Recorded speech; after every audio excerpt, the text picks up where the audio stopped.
Olá, seja muito bem-vindo e bem-vinda a mais um episódio do Galera Cop, essa jornada de educação cooperativista e atitude empreendedora. Eu tô aqui com a minha amiga Fernanda Pedroni para mais um bate-papo, Fê. Agora a gente vai começar a entrar mais sobre o conceito mesmo de educação cooperativista, né? Mas antes, eu vou fazer a minha audiodescrição. Eu sou Louise, uma mulher branca, de cabelos castanhos, tenho olhos castanhos também, estou vestindo uma camisa verde e uma calça preta. E você, Fê, como você tá? Olá pessoal, eu sou a Fernanda Pedroni, também do Instituto. Bom, minha audiodescrição, eu sou uma mulher branca, de cabelos longos, abaixo do ombro, olhos e cabelos castanhos, estou vestindo uma blusa marrom e uma calça preta. Sejam todos muito bem-vindos. Eu estou muito feliz de estar de volta. Como é bom a gente estar nesse espaço, um espaço seguro para a gente poder conversar e compartilhar, né? É isso aí. E falar de um assunto tão importante e legal, né? Sobre cooperativismo. Mas agora a gente vai falar de uma mistureba. A gente vai falar de economia, economia circular, tem alguns outros modelos, e de cooperativismo no meio disso tudo. Mas antes de entrar em economia circular, a gente tem visto muito um modelo diferente. Tem visto não, né? Historicamente tem acontecido um modelo diferente, que é a economia linear, não é isso, Fernanda? Perfeito. Hoje a gente vê muito mais a prática dessa economia linear, né? Que ela visa extrair, produzir, consumir e descartar. Ou seja, não tem ali um movimento que retorna, né? Que fecha isso. Descartei, acabou, vou para o próximo, vou extrair, vou começar de novo. E aí fica a pergunta, né? O que a gente faz com esse lixo? Dá para transformar em luxo? Exatamente, porque isso gera um problema, né? Que é esse acúmulo de lixo. E aí vem o conceito de economia circular, que visa justamente romper com essa lógica, né? De produzir, descartar e depois produzir de novo, explorar, produzir de novo e descartar. Então, a economia circular propõe romper com isso, né? Trazendo alguns movimentos cíclicos, e daí o conceito de circular, focando em reutilizar, reaproveitar e reintegrar materiais, energia e produtos no sistema produtivo. Bem diferente da linear, né? A gente já vê Exatamente. aí a grande questão, assim, é Que é uma um, proposta realmente nova, entre aspas, no sentido de fazer a gente repensar, inclusive, o nosso próprio consumo. Exatamente. É um exemplo prático, né? Um brechó, por exemplo, que tem sido cada vez mais comum hoje em dia. Quando você opta por comprar uma roupa de segunda mão, você está comprando um material que tá bom, tá em perfeitas condições, mas por algum motivo a pessoa não estava usando mais, né? Então é uma forma de você evitar novas produções, né? Enfim, existem N motivos, né? Artesãos e artesãs, né, de todo o país fazem muitos trabalhos também com materiais recicláveis que são Perfeito. belíssimos. E aí, você falou do lixo ao luxo. Eu lembrei de uma história muito legal de um dos programas do Instituto Sicoob, que você muito bem conhece, o programa Cooperativa Mirim, de uma cooperativa Mirim que fez o seguinte: eles tinham que escolher um objeto de aprendizagem para desenvolver um produto, né? Como prática pedagógica do programa Cooperativa Mirim. E aí, conversando com os professores, essas crianças começaram a indagar. O que será que o doninho lá, ou a doninha da cantina da escola faz com aquele óleo depois de fritar pastel, fritar coxinha? E começou a me dar fome aqui, mas vamos nos concentrar na conversa. Mas o que será que ele faz com aquele óleo? O óleo é descartado, o óleo vai embora.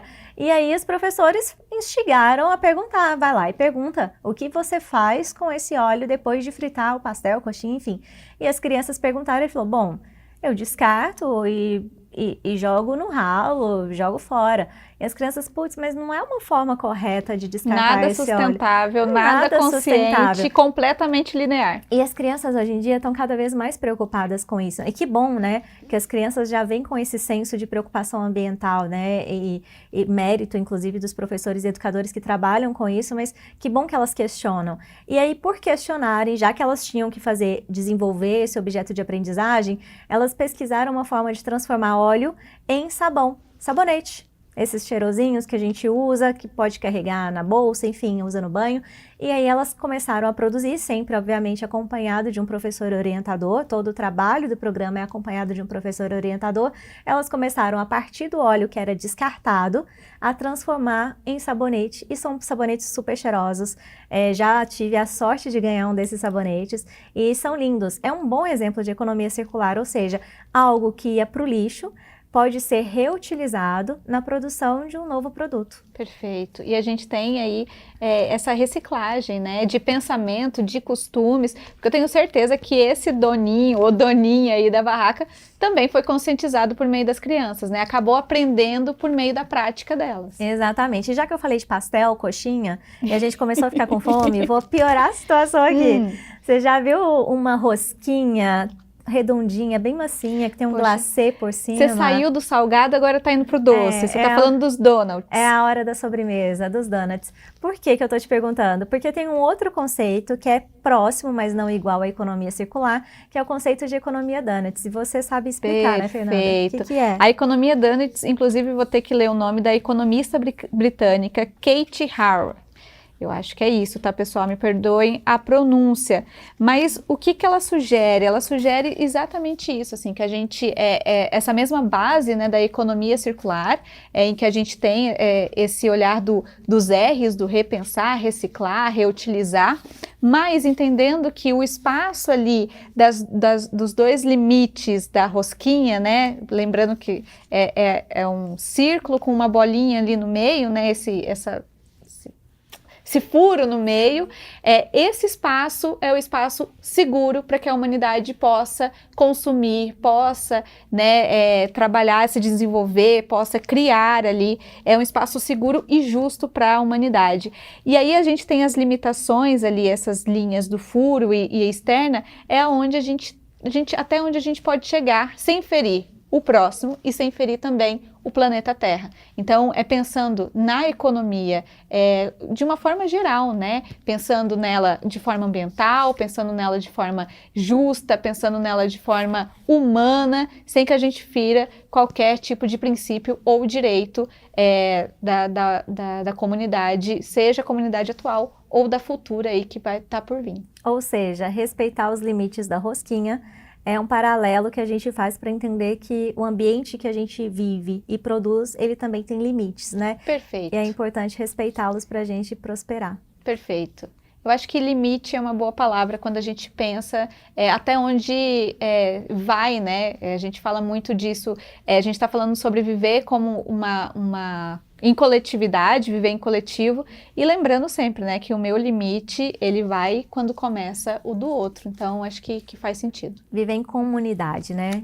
Em comum unidade. Eu acho que tem tudo a ver com isso. Fernanda, mas você falou muito a gente falou, né, economia circular, já passamos aqui pelo conceito de economia donut, já ficamos com fome, mas para voltar aqui, e aí, né, para quem está nos assistindo em casa, quem sabe, pega aquele docinho, um cafezinho e chega mais para o nosso papo, porque a gente ainda vai falar de um conceito super interessante, que é o do empreendedorismo. Então, no meio de todos esses desafios econômicos, né, que a gente sai aí de uma economia linear para uma economia circular e aí agora, né, abrange esse conceito de economia donuts, isso exige também uma postura diferente do empreendedor, uma atitude empreendedora diferente, concorda? Eu concordo, e aí fica a pergunta, Luiz, o que nós precisamos, quais competências precisamos ter para que a gente possa ter essa atitude empreendedora, para que a gente possa empreender de forma consciente. Beleza. E cooperativista, né? Exatamente. E a gente está falando, em maioria, com educadores que querem levar esse conceito de educação cooperativista e educação empreendedora para frente. Então, nada melhor do que uma regrinha simples para decorar. Simples no sentido de bem decoreba, 4 Cs. A gente vai ter 4 Cs aqui para falar de competências que desenvolvem essa atitude empreendedora. E aí, Fernanda, eu tenho um convite para você da gente fazer um de frente com a galera. Vamos. Cada uma fala um C, pode ser? Eu adoro o de frente pra galera, tá? Deveria ser o quadro oficial aqui do Galera Coop. Eu acho que a gente pode implementar ele e usar de frente com a galera ou de frente pra galera. Que é isso, é uma conversa em casa, tomando um cafezinho. Bora começar com o primeiro C? Então eu falo e você explica, pode ser? Vamos. E depois você me convida o próximo, eu vou falar o primeiro C, que é coragem. Bom, Coragem, a gente precisa de coragem para começar e começar diferente, né? Se colocar aí dentro dessa, empreender dentro desse universo em que nos empurra a consumir, a tirar vantagem, a ter um interesse maldoso ali e a gente olhar de forma cooperativista para isso. Então precisa ser disruptivo, ter coragem para quebrar esse ciclo que não é virtuoso, é vicioso. Exato. E quebrar um pouco dessa lógica, né? Então, desafiar a lógica naturalmente exige coragem. Fazer algo novo exige coragem, né? Começar, né, exige coragem. Vamos para a próxima palavra? Sim, Agora eu manda que te ver. desafio. Vamos lá. Confiança. Bom, confiança é ter confiança em si e no meio que você tá para enfrentar esses desafios também, né? E eu gosto bastante de trazer confiança como uma habilidade, um comportamento treinável, né? Então, assim como a gente aprende português, matemática, a gente também pode desenvolver confiança. Como? Fazendo, testando, aprendendo, vivenciando. E por isso que é tão importante, né, os educadores em sala de aula trazerem modelos de práticas pedagógicas e direcionadas ao cooperativismo, à atitude empreendedora, a práticas cooperativas, para desenvolver esse ato de confiar que uma solução conjunta e trabalhar colaborando com os meus colegas pode sim ser um meio diferente de resolver problemas. Perfeito. Vamos para a próxima? Manda lá. Que tem muito a ver com o que eu falei agora. Colaboração. Bom, a colaboração, a gente tem falado muito sobre rede, né? E estar em rede tem a ver com colaboração nesse momento, assim, a gente não vai muito longe sozinho. É importante estar com pessoas que acreditam, que estão no mesmo propósito que você, que olham para o mesmo objetivo que você e entender que juntos somos mais fortes. É isso aí. Tem mais um? Tem mais um, é o último para fechar os nossos 4 Cs, tá? Vamos lá. A gente já falou de coragem, confiança, colaboração e agora contínuo aprendizado. Bom, esse aprendizado contínuo ou contínuo aprendizado, para ficar bem gravado na memória dos 4 Cs, ele é a capacidade de ser um eterno aprendiz, né? No mundo que constantemente está em mudança, se desafiar e se propor a aprender é essencial.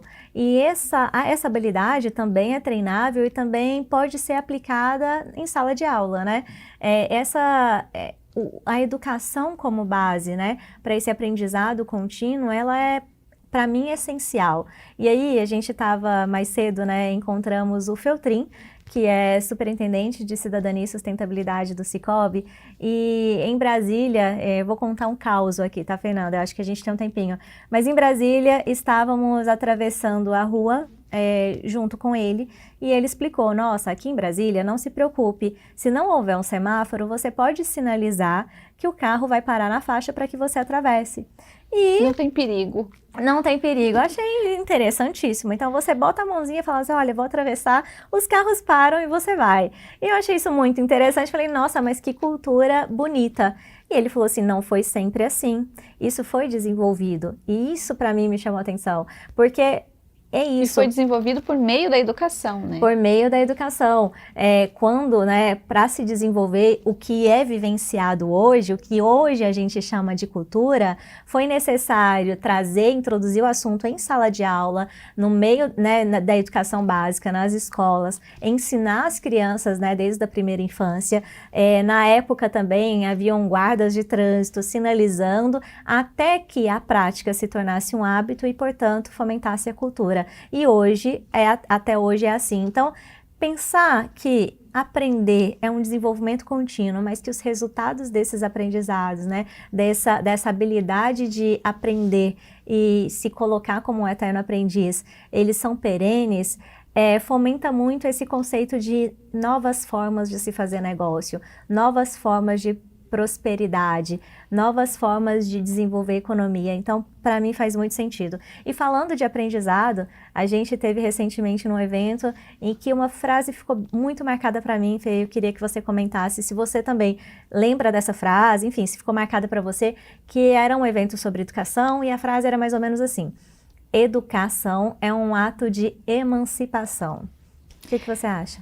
Que frase potente, né? Potente. Porque você estava contando essa história, assim, e a ação de educação que foi feita aqui em Brasília, tempos atrás, foi feito dentro da escola e foi feito também com os pequenos, mas também foi feito com os adultos ali, com os guardas de trânsito. Então, assim, foi feito em escala para todo mundo, acessível para todo mundo. E quando a gente fala dessa emancipação, me vem muito, e aí eu vou citar o nome aqui, ler mais uma vez, do filósofo indiano Amartya Sen, quando ele fala desse desenvolvimento como liberdade. Tem tudo a ver, né? É um match perfeito entre um assunto e outro. Você me deu a deixa perfeita, porque não dá para a gente ser livre dentro dos nossos conceitos, dentro do nosso querer e ter pensamento crítico sem ter educação.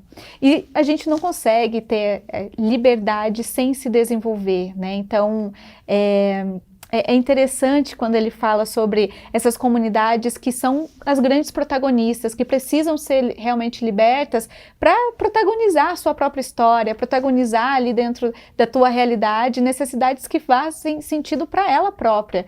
E isso só acontece por meio da educação. E aí aqui eu vou fazer um parênteses. Educação cooperativista, que também dá o match perfeito quando a gente olha para esse desenvolvimento de liberdade, esse movimento da comunidade de se libertar, de ser protagonista das suas próprias histórias, assim. Eu acho que faz sentido o que eu estou falando para você. Faz, e até porque a gente falou muito aqui no conceito de educação, mas quando a gente pensa também no conceito econômico, um desenvolvimento econômico que compromete a liberdade, né, dos indivíduos que estão ali não faz sentido. Então, me parece que refletir sobre isso e ter uma reflexão crítica, um pensamento crítico sobre isso é a base para que a gente tenha de fato um desenvolvimento sustentável. E a forma de refletir é por meio da educação, que a gente está propondo aqui, né, o conceito de educação cooperativista e atitude empreendedora, que nós vamos falar no próximo episódio, é isso mesmo? Perfeito, é isso mesmo. Já estava dando spoiler, né? Eu vi que você estava assim, calma, é no próximo. Segura! Mas sim, é o que nós vamos tratar no próximo episódio. Eu encerro, você encerra? A fala é toda sua, por favor. favor. Bom, então eu vou fazer o convite para que você continue aqui conosco. Todos os materiais, as referências estão na descrição desse episódio. Então acessem, né? Procurem ali. É o aprendizado contínuo que a gente está falando aqui, tá? Ele não para somente nesses 15, 16 minutos de Galera Coop. Nos vemos no próximo episódio. Louise, obrigada. Obrigada a você, Fernanda. Até mais, pessoal. Tchau, tchau.